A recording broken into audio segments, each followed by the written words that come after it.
My name is Robin Brumfield, and I am happy to welcome you to our leadership development team New York State webinar. Before I get started, I just want to know that you know that by participating in this webinar, you could qualify for this very special leadership development PIN. This is what you have to do. You have to at least attend or view these at least six engaging, and I just want to say that these workshops really give you the tools to be very, very instrumental leaders in your unit, your respectful units. And you have to absorb the knowledge that you received, and you have to apply. And that's what I said the first time. You really have to apply the information that you've received from the webinars to your units, and let us know how you made the difference. Once you've completed these steps and demonstrated your leadership actions, you can unlock the exclusive Leadership Development Award pin. Um, it's not just a pin, it's a symbol of your dedication and excellence as a leader in our New York State PTA community. Now let's dive in. And if you have any questions throughout the webinar, feel free to drop them in the chat. I'm excited to share some valuable insights with you today. But before we get started, I just wanted to say that there is a special question that you guys need to, that's the key to unlocking the awards pin. And that's a question that you need to listen for, or at least hear the answer. And the question is, what is the most important thing when looking at your technology tools? Keeping your account admin.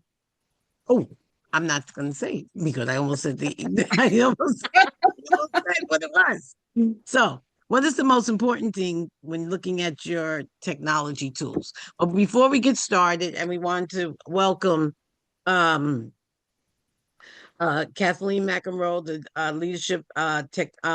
leadership development team technologist, and Sotomayor, our DO, for the leadership development team. Those will be our speakers, but I would be remiss if I did not introduce our leadership development coordinator, Mary Sotomayor. Mary, do you have anything to say tonight? I do. Hi, everybody. Thank you for joining us tonight. I can't wait to hear all the wonderful stuff Kathleen and Sonia have ready for us. So I don't see our president on right now, and we'll give her an opportunity to speak and welcome everyone when she joins in. But right now, I'm going to turn it over to Sonia and over to Kathleen. Go ahead, guys. Thank you. Thank you. Okay, so let's get started. Okay, so this webinar is called the PTA Tech Toolkit, gathering the tools needed for leaders to engage effectively with members in their community. And the first thing we want to do is we want to start by reinforcing and reviewing what our mission is. So let's take a moment to review, which is to make every child's potential a reality by engaging and empowering families and communities to advocate for all children. That is the PTA mission. This is a list of some of the items most of the items that we're going to be covering in this webinar. I will let you know that you do not need to feverishly take notes. Listen to what we're saying. Take note of the visuals, but at the end of this webinar, I will put in the chat a link to a PDF of all the slides that have clickable links. So you do not need to feverishly take notes. You can listen, absorb, think about what you're doing currently in your group using technology tools, and maybe hopefully you'll glean an idea or two of things that you can either improve upon or implement in the future. So the first thing that I want to talk about is TechSoup. TechSoup is a online platform, is an online sort of clearinghouse for nonprofit organizations. And what you can do is it's a way to get access to nonprofit discounts for different technology tools. As you register as a 501c3 organization, you might be eligible for software and service donations that include Microsoft, Intuit, Systematic, Box, Adobe, Google for Nonprofits, which we'll talk about. PTA units should register using your formal name, like that is listed on your 990 tax filing. So for most units, it's PTA New York Congress, and then it has your unit ID in parentheses, followed by your unit name and your tax ID number. Once you're approved by TechSoup.org, units can then choose which programs you want to apply for. Some services like Google Suite for Nonprofits require a web domain. Some have a cost, some are free. All products and services obtained through this method and all of the accounts that we're going to talk about are solely the property of your PTA unit. Kathleen and I can't stress that enough. These are not tools to be used by a single, that only are, governed by a single person. They're digital assets owned by your unit, and it's important that these tools are transitioned from user to, officers from year to year, and that you keep up to date on making those transitions. So such tools as Google for Nonprofits you can get for free. They do have a discount access to Intuit QuickBooks Online for an $80 admin fee, or you could get another option would be to get QuickBooks Online Advanced for an annual subscription of $170. So those are just examples of some of the things that you can take advantage of with TechSoup. Google for Nonprofits offers eligible organizations access to Google products and tools that can help them find new donors and volunteers, work more efficiently, and get supporters to take action. Organizations have access to 30 gigabytes of storage space per user across Gmail and Google Drive, as well as a shared drive of 30 gigabytes and access to Google Meet, which provides video meeting platform for up to 100 participants. The process for how to create a Google for Nonprofits account is shown here. It is a multi-step process that does usually require some time, usually 2 to 3 business days between a couple of the steps. Prior to requesting a Google for Nonprofits account, you must be registered and verified through TechSoup, unless you've gone through an alternate method through Google independently. It's important to note that this program does require a custom domain. So if your organization doesn't already have a custom domain, you can purchase one through Google as part of the setup process. And most domains are $20 or less per year, and it is a valid PTA expense. For nonprofits, we recommend using a custom domain that ends in .org, because that usually identifies you as a nonprofit organization. Google for Nonprofits includes a full suite of products, including all of these tools listed, plus YouTube, ad tools, etc. Google Gmail is perhaps the best known tool within Google. If your organization doesn't have the resources to purchase a domain and set up a nonprofits account, you could still create a central Google account for free. Just choose an email address ending in @gmail.com that is easily identifiable with your organization, and then give that email address and password to the next officer in the future. This is a great way to start if your PTA board doesn't have the tech know-how. And if you are planning to use Google for Nonprofits, then one of the first decisions you'll have to make is how to set up the users on the account. Do you have them listed set up by person or by position? There are definitely pros and cons to both. If you decide to set up the accounts by person, then the individual could keep their same account even if they were elected to a different position in the future. And then you could utilize what's called an alias, such as treasurer@domain.org, which would be an additional email address that could be accessed by the individual. Google for Nonprofits also allows you to set up group email addresses that are automatically distributed to multiple people in your organization. So these are things that you would want to consider and talk about as a board or as a group, as an organization, and have it written in your procedures, what you've decided to do and what your format's going to be moving forward. Google Mail has options to sort incoming messages and even assign labels to messages so you can categorize and file them for later. Google Drive is what we like to think of as our digital PTA binder. So it allows digital files to carry over easily from year to year. You could create folders for each year, committee, event, or other need. Each successor has their work cut down exponentially by having quick and easy access to the previous year's files. Current leaders could provide total account access to all board members, link-based access, or share files folders on an individual basis. And Google for Nonprofits does include a share drive that is automatically shared with all the users in your domain. Google Drive does have a drive for desktop that you could download, which allows you to access that contents of your Google Drive and share drives just so you would like to access any other folders on your computer. And you can also access Google Drive on your mobile device, allowing your team to have access to files anywhere. Here's an example of a Google Drive and how it could be organized into folders and how you can share it. Google Calendar is a great tool to communicate about your organization's events and meetings.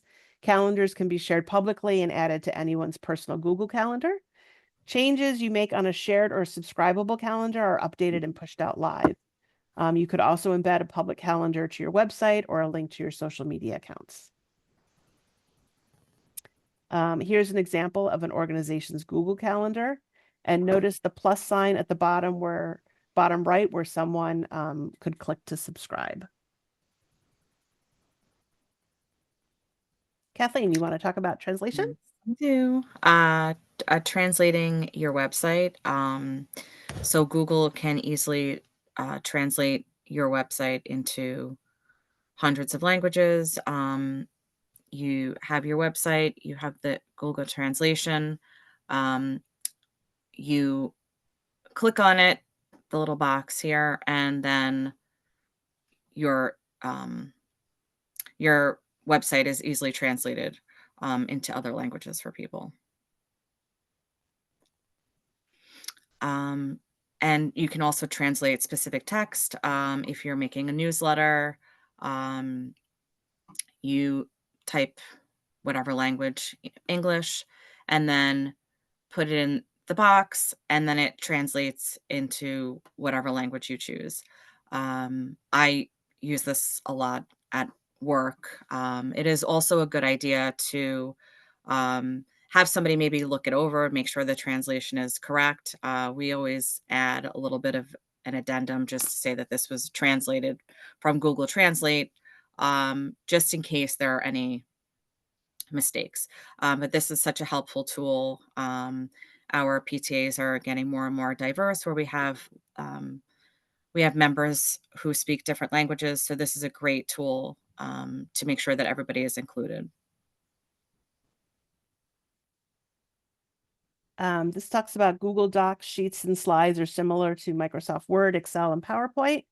And the main advantage is that these are online programs that make collaboration easy because, whoops, I did too fast, because all the changes and revisions are made in real time and are viewable by multiple people at once. No more searching to make sure everyone is on the same version. Google files can be converted from and downloaded to Microsoft tools if needed. And when sharing files, you can also designate if people have the ability to edit file directly, provide comments, or view only.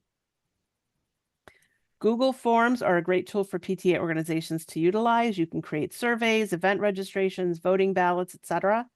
I even saw during COVID where public libraries and other organizations used Google Forms to create digital escape rooms that people could do during the pandemic lockdowns. So those were very popular. Once forms are created, they can be easily distributed via email or a link to those who are needed to complete them. Form answers are collected and summarized in charts and can be downloaded to a spreadsheet for further analysis. Google Spaces is a relatively new part of the Google space. Spaces is found in either your Gmail interface or via the Google Chat app on your mobile device. Creating spaces to discuss a project or event, you could include both internal and external users to the space, share files, create tasks, etc.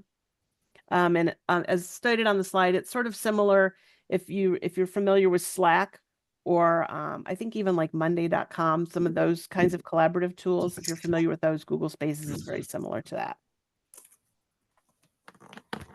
that. So this, you can stay on task with inline threads, and you can also organize files and things. It's great because you have the ability of chat and, sending the emojis and reacting to things, but yet you can also keep track of files. You can assign tasks. It really is a great productivity tool for teams or committees to stay on track. And plus you can pass spaces on to future officers, and then they can see everything that's gone on in the past. So it really is a great collaborative tool to use now and in the future.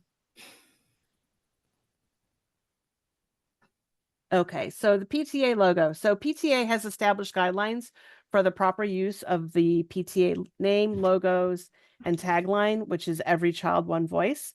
And we want to make sure that PTA always has a consistent message to help unify all PTAs and to set PTA apart from the competition. So as units, councils, and regions, it is important that the way that we identify ourselves is consistent. As you know, PTA is a history of over 128 years of advocacy, and the consistent use of our standard logo shows that your group is a part of that legacy. You can find information about the PTA logo and how to customize it on the National PTA website as part of their local leader kit. There are versions for PTAs and PTSAs with taglines in both English and Spanish available. And you can see that the hyperlinks on these slides will take you directly to those resources so you can customize it for your unit or group. Switching to accounting, as a state treasurer and as a past treasurer in units and other groups, I know that keeping track of money is one of the most basic and important functions of a unit. Using a platform such as those listed here makes creating reports easy and provide a level of transparency and accountability when combined with multi-user access so that all officers can access reports when needed.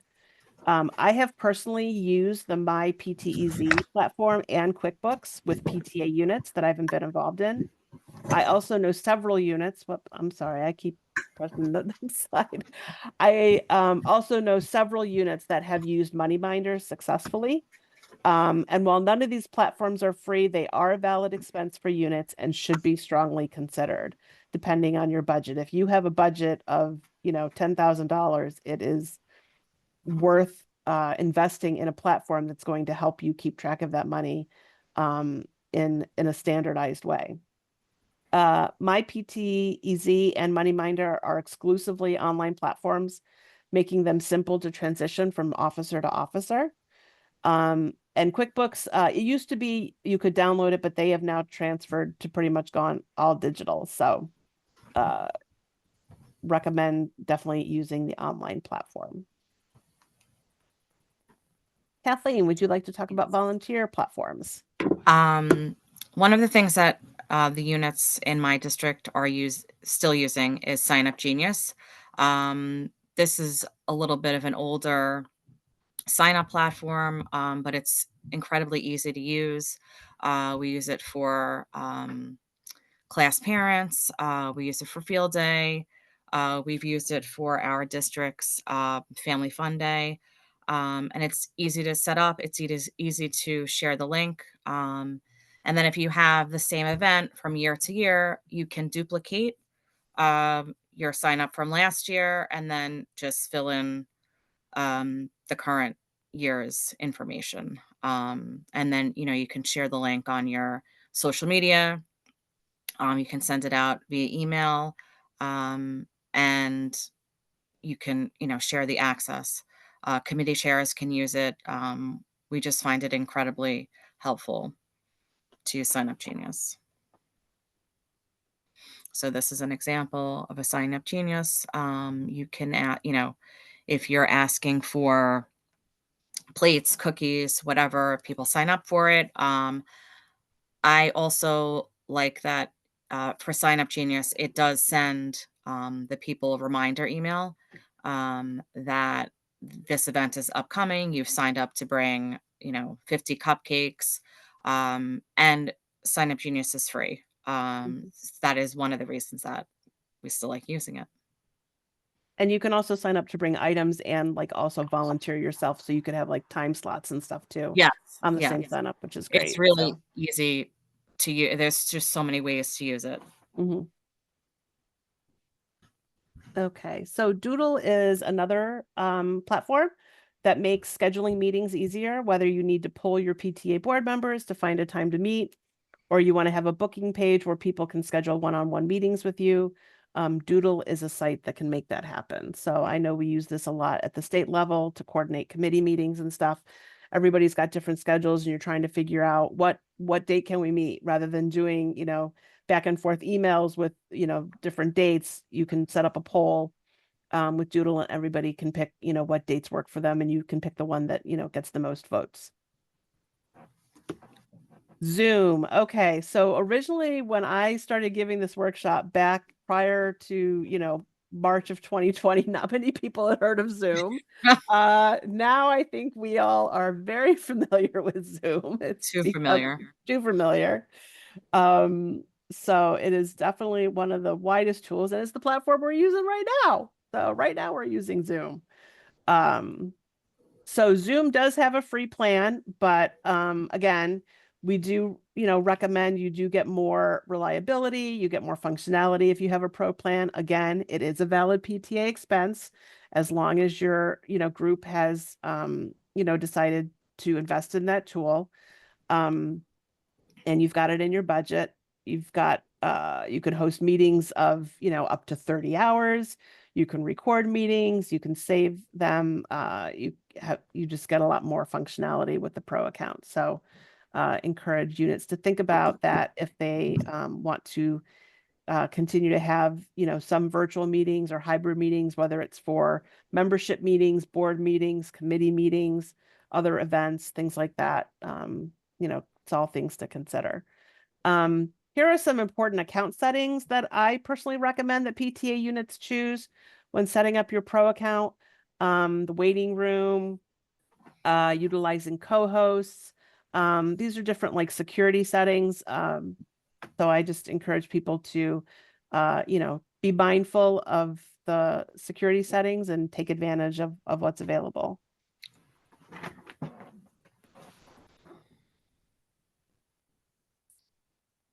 And this is some more suggestions for what to do when hosting virtual meetings. And many of these bullet points, I will say, come as a result of one of my personal unit meetings getting disrupted by somebody who was not supposed to be there. We discovered that they had found the meeting registration link on our PTA unit social media page and entered in fictitious data in the registration fields to get access to the meeting. And they caused quite a disruption to my meeting. And we were concerned that we were hacked and we determined that we weren't hacked. Somebody had just, obviously wasn't intending to do right in the meeting and they entered the meeting. And if we had set up some of these security settings, like having the auto approval turned off, what happens is as some of you may know, and actually I think we had this set up this way, when you registered for this particular webinar, you did not get the login information on the screen directly. You had to have it emailed to you. So it had to go to a valid email address. So that is an example of a security setting that you can set up. So that way it's only going to the email address of the person that registered. It's not just showing up on the screen right after you register. That's a setting that you can determine. So, these are going to just some tips for you to consider when hosting virtual meetings to make sure that your virtual space is a safe place. Here are some screenshots that you have available when you use the registration feature. You do also have the ability to add custom questions to the registration form.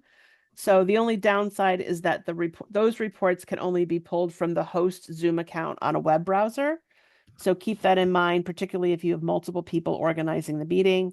Of course, an alternate method would be to use another type of online form, such as a Google form to collect registration, and then only send the Zoom link to those people that register via that method. Social media is a whole other section of communication that PTA units should be familiar with. And the first question maybe to consider is what platforms are being used by parents and students that you want to communicate with. And we're going to be talking about some of those platforms here briefly.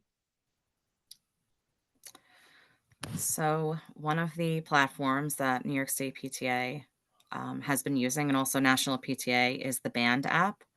Um, it is a great way to organize events and groups. New York State PTA uses Band for our summer leadership conference and also convention. There are units who use it to organize their PTA units. The council will use it to organize their PTA units. It's a great way to keep everything together. The events page, the events tab is excellent. You can add in events, you can add in the place where the event is going to take place. This was from our SLC over the summer. Um, and you can also color code for different groups. So we will color code them depending on if it's board of directors, if it's governance team. So this would be a really great way for councils, PTA units to organize different events, to have everything in one place. Yes, people groan a little bit about downloading another app, but it's so easy instead of scrolling through a group text message or even, having multiple emails. It just everything to have everything in one place. So you can add events and you can post. Members and admin can create posts, also add photos from the event. Um, and, so we have our band from SLC, we have it from convention. The governance team from New York State also used in our recent orientation. So it's a nice place that we have all of these pictures all together. People can create albums, and it really just keeps everything together instead of sharing across text messages. Another thing that PTAs are starting to use is Parent Square. Our district was gracious enough to give every PTA unit a parent square. It's found under groups. It's loaded under groups. The PTAs do not have access to any student data. Um, it's completely secure. All of the units had to undergo training for Parent Square. Um, Again, this is pending your district approval. You can assign who can post to Parent Square. In my district, in my units, each unit chose 1 or 2 people. I'm actually the council president for my district. So I have access to all of the units. So if we have a district-wide event that we're having, we had our recent 5K. I can just quickly post to all of the units so I don't have to keep asking them to post. This was from a middle school fundraiser a few months ago. And it's just another great resource that we can send out messages. There are parents who don't want to be on social media, that would rather have whatever the district is using to send out messages. A great feature of Parent Square is that parents can receive the messages instantly, or they can sign up for a digest where they get all of the messages at the end of the day. That was a complaint of Remind. We used to be on Remind, and Remind actually bought out Parent Square, that the messages were excessive. So parents, families can choose how they're going to receive the messages. We do have the superintendent on all of our Parent Square PTA pages. We have the building admin as another added admin, and then the district tech person is also an admin. So they've set parameters that we can only be posting during business hours, which the unit's been following, and the parents seem to really like to get messages this way, especially if they're not on social media.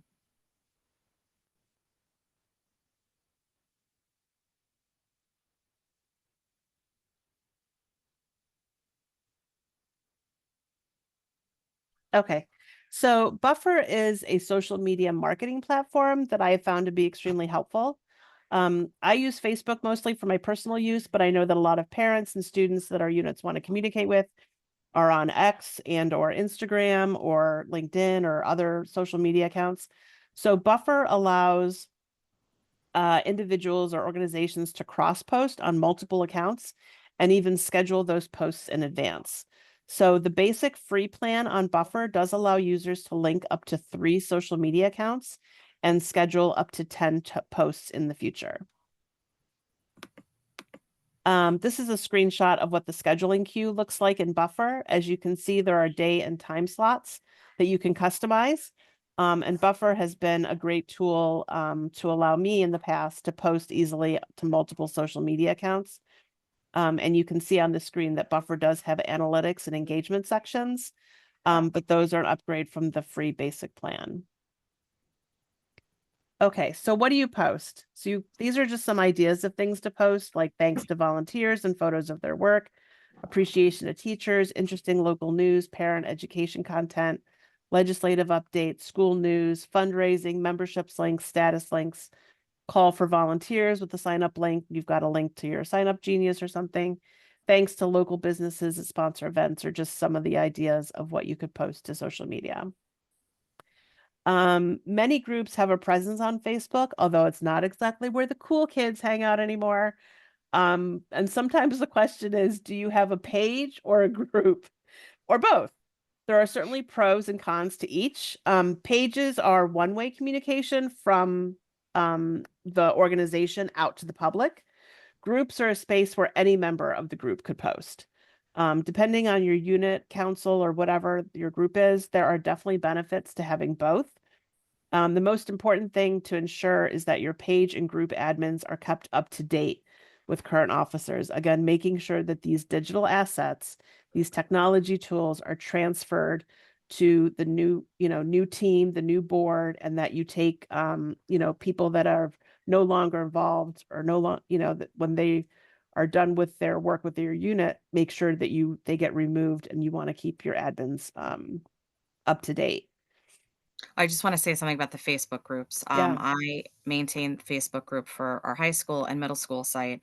The spammers are just out in force. We've had to add questions, very specific questions, asking like what your child's guidance counselor is, to make sure that spammers aren't coming in. I actually had somebody who was very crafty. I don't know how they did this. They had a guidance counselor who's in our high school. They asked a question that looked benign enough, and then somehow they changed it to a spam post about selling t-shirts. So your admin always has to be watching the Mhm. page. We have also um, admin have to approve the posts because Mhm. it's really getting out of control. You wouldn't want Mhm. to have something inappropriate posted on your Facebook group. Yeah, but they can be great collaborative spaces. I know, like I'm involved still in a high school unit, and we have our PTSA page that we use to push out information. We have individual groups for every grade level because our ninth graders are in a separate building, and then we have groups that we've established for our 10th grade class, 11th grade class, 12th grade class. And those groups, they do get utilized for as parents want to communicate with each other, especially about senior events or freshman events. And they want to, collaborate and get ideas or, share information. So they can be very, very useful spaces, but you do have to make sure that you are on top of making sure that that they're being supervised appropriately and that you have the tools in place to moderate discussions, as Kathleen said. That's very, very important.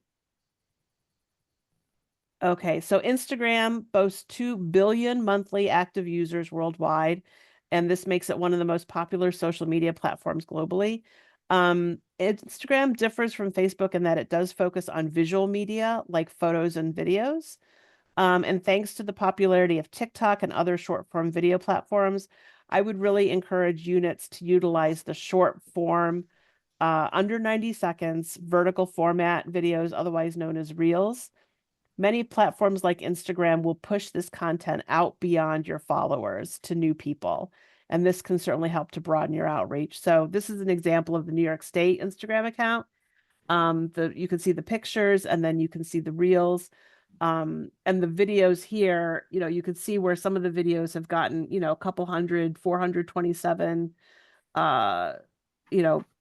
this one got 427, Bonnie's video got 224, you've gotten some different engaging numbers here. And a lot of times, you as the admin or whoever's the admin on the account can see what is the analytics of that post, how many went to just the people that follow that page.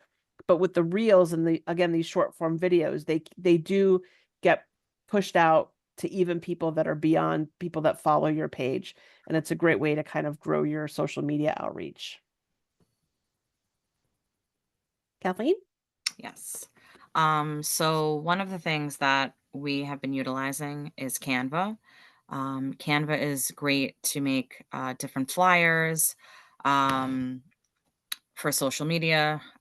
These are some of the ones that my units have utilized. And the Founders Day one is a New York State PTA template found on the website. The PTA does that is also, I believe, a New York State template. Memby is a membership template that is great when you're drumming up membership in the beginning of the year, especially. And the little thermometer, you can move it up and down as you get new members. It's a great visual to show people how your membership is growing. I always think like the percentage is a great way to show people how many members you have, how far away you are from meeting your membership goal. And I also like Canva for designing flyers for our meetings. Each month I just update whatever meeting it is. I always make sure that we have our unit's logo there. Everything is branded with our unit's logo. And it's a great way that, people identify this is the middle school PTA, this is the high school PTA. Just so they always, it's the same flyer with different information month to month. Canva has also released some tools that were only really available through Photoshop. The one on the bottom with the logo wear, I was able to take the logo wear shirt from the company that we use and just, zero out the background, just put the shirt. It took like 10 minutes. And it makes a nice flyer that people don't have to be, they know what logo wear, what some of the choices are. That's just an example of how we would use it. And it's just such a great resource, and it's free. You can sign up with your PTA credentials. And it's just such a great thing for your PTA to use these visual resources. And, these are something that can be used on Instagram, Facebook, all over. Yep. This is an example of some of the templates directly from the New York State website. So as Kathleen mentioned, you got access right here. So you don't have to reinvent the wheel. You just take these templates, you load it into Canva, and then you put your own unit's information into it. Yep. And these are sent out through email, membership, advocacy, and they're also on the New York State PTA website. Just examples of other stuff that you can create on Canva. Okay, so this is some, so whether you're using them in social media posts or other creative content, the role of pictures and visuals has never been more important. We do have to be careful, though, to make sure that we are not using copyrighted images. These are some examples of sites and companies that provide royalty-free images, meaning they don't usually cost any money to use. Some of them do have requirements that you include the site name and sometimes the original creator as an attribution. So, but I would encourage you to check out, and again, on the PDF slides that you're going to get, these are all hyperlinks to these different sites such as Unsplash, Pixabay, Flickr, and Wikimedia Commons. Okay, now we are going to transition into talking about some online technology platforms that you can use for fundraising, such as 32 Auctions, RaiseRight, and Givebacks. So 32 Auctions is an online platform that I have personally successfully used for fundraising events, such as silent auctions. The cost for the setup depends on what features you want and how many items you have. And they do have an online payment and donation collection feature, which makes getting paid and closing out your auction a lot easier. This is also set up so that if you want to start out as a virtual silent auction and then transition into a live event, you could do that pretty seamlessly. So this is information about some of their specifics. RaiseRight is a gift card program that allows nonprofits to do gift card fundraising and be able to purchase gift cards for less than the face value. They offer a wide variety of gift cards, including Visa gift cards that do not have a processing fee. So my middle school unit uses RaiseRight to purchase gift cards that were used as part of a student incentive for our fundraising program. And we also promoted the program to our school families, and some used it to purchase gift cards for the holiday season. Families paid the face value of the gift cards, but the unit was charged a discounted rate and kept the difference. There is a flat shipping rate for each order of cards, and if you're interested in finding out more information, you can check it out at raiseright.com. Givebacks, you know, because we use it for our membership dues and keeping track of our officers. And many of you are aware that they have an online store to use for items.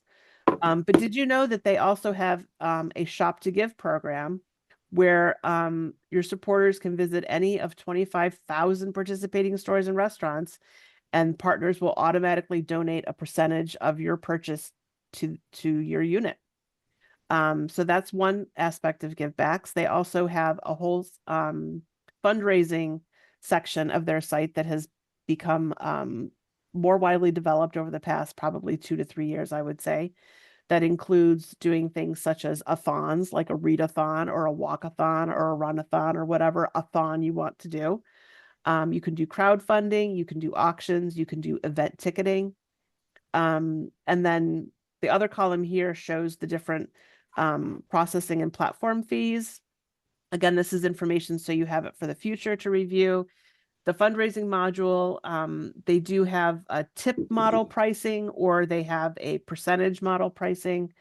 And you can, check out information. You can obviously talk to people at Givebacks about which pros and cons of each of those. And they have ready-made fundraisers. So you don't have to, there are so many fundraisers out there, but if, there are really actually decent ones on Givebacks that are already set up for you.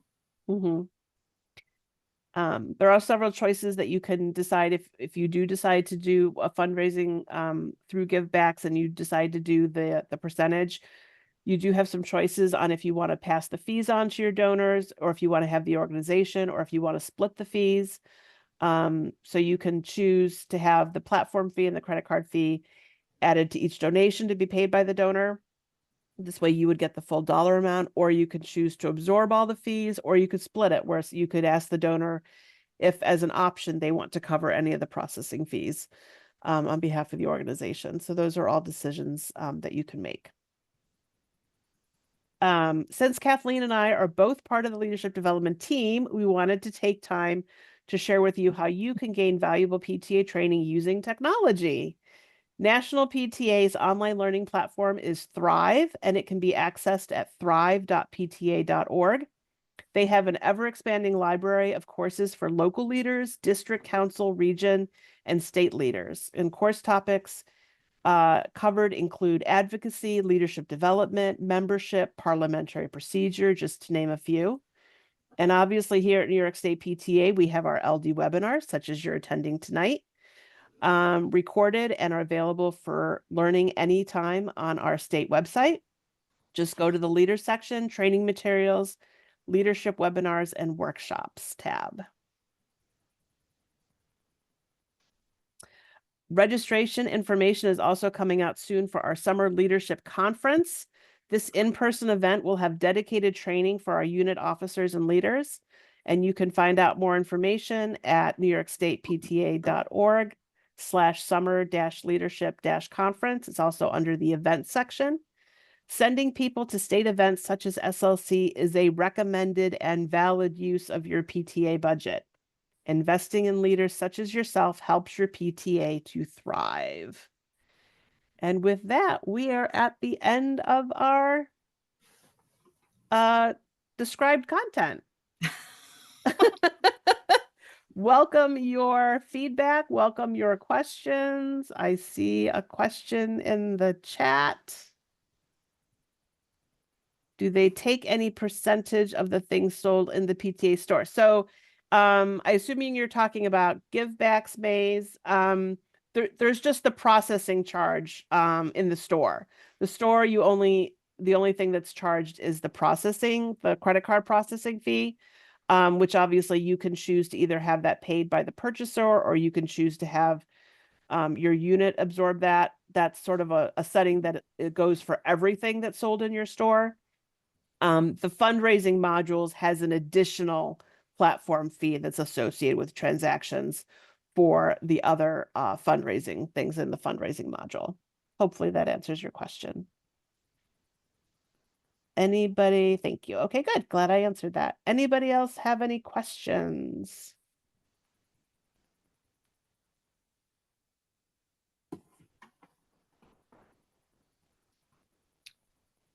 I just wanted to thank you guys. I thought this was a very needed um conversation and webinar. And I'm so glad that you shared, Sonia, that the information is definitely going to be available, because I think this is going to be one that everyone comes back out and checks it out, because there was a lot of information shared. Um, you guys did cover the special question. Yes. Yes. And okay, we have another. Oh, okay. I just put the PDF of That's the what slides Sonia's in You there. just put the sharing. PDF in the link. Yeah. But just Okay. to reiterate the question is that what is the most important thing when looking at your technology tools is you want to make sure that you keep your account admins and users up to date. You want to make sure that those tools, again, all of these technology tools are digital assets of your group. They don't belong to anyone personally. They belong to the group. If they are set up under the name of the group, then they belong to the group. So you need to make sure that those, as we call them, digital assets, are passed from officer to officer and person to person that is going to be in charge of utilizing them on behalf of the group. I have a question. And it's a somewhat of it's not a debate, but it is, we're going back and forth. Is it better to have the general PTA email addresses? So it's like, say, Gorton High School president at gmail.com, rather than our Brumfield Gorton High School president. What is the difference? What's the advantage? What's the difference? So obviously, if you have it assigned to your person, then it would stay with the person for as long as they're a member, as long as they are an active part of your unit having a responsibility. So like if I was a committee chair, and then if I the following year became vice president, I could keep my same account and keep my same files and have access to all of that. Whereas if it was only by position, then I would have to give that up and then have to get a new account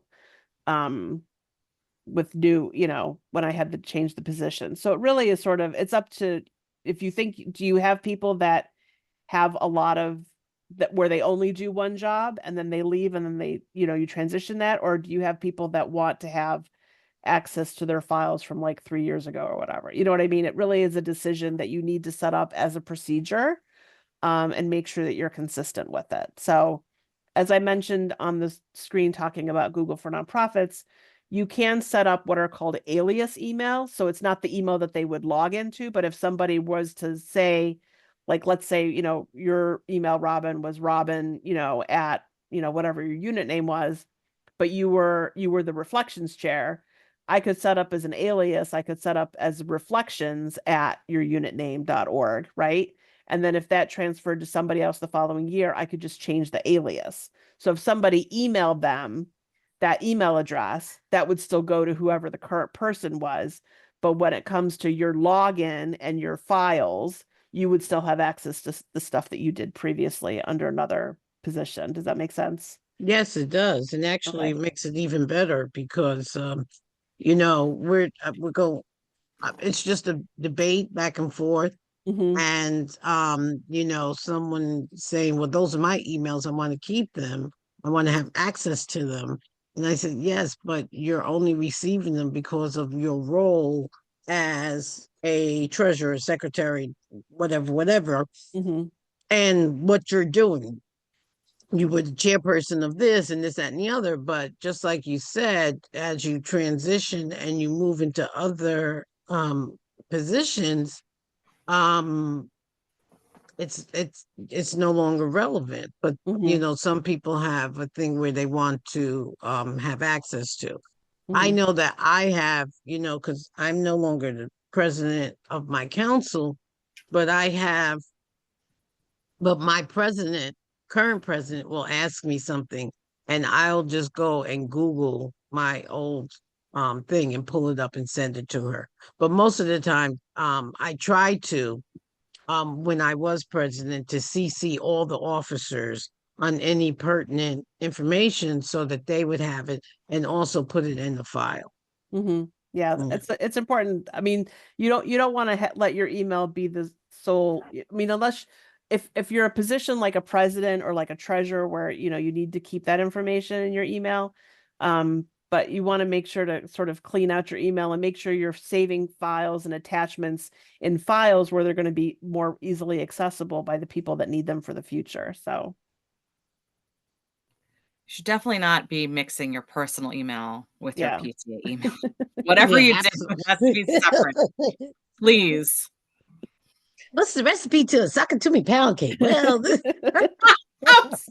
Maze has another question. We have individual account that are personal, but we have one account, School 16 PTA, that all officers have access to and is inherited. So records go in at years back. These used to communicate with parents too. Yeah, those sorts of resources are invaluable, right? So if you've got a school, a generic account, if you don't have the technology, know how to do a Google for Nonprofits, again, it's having that access to information and what has been done before, um, alleviates having to recreate the wheel. But I mean, let's face it, the wheel does need to be tweaked sometimes. Sometimes you got to take a planer, sometimes you got to sand it off a little bit, you got to give it a little shine. You do need to improve upon it. You don't just want to repeat things year after year, but if you can alleviate some of the headache of having to start from scratch, that can make things a lot easier. So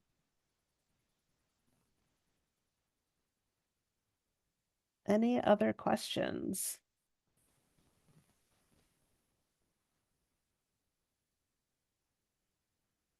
well, if we don't have any more questions, first of all, like I said earlier, I just want to thank you um for just providing that valuable information on technology and how we should use it.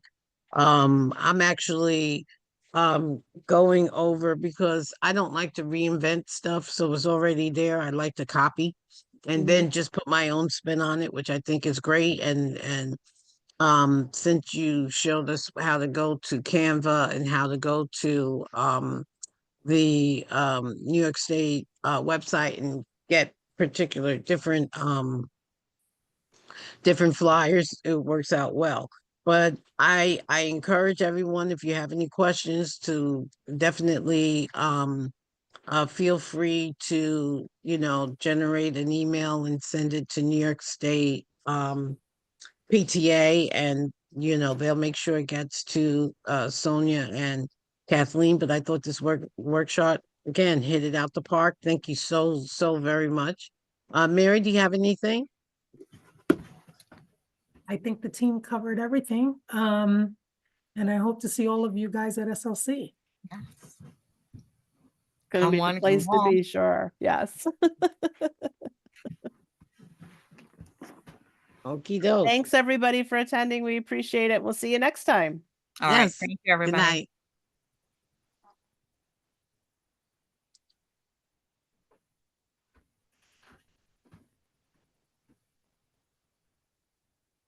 Thanks for coming, Gina.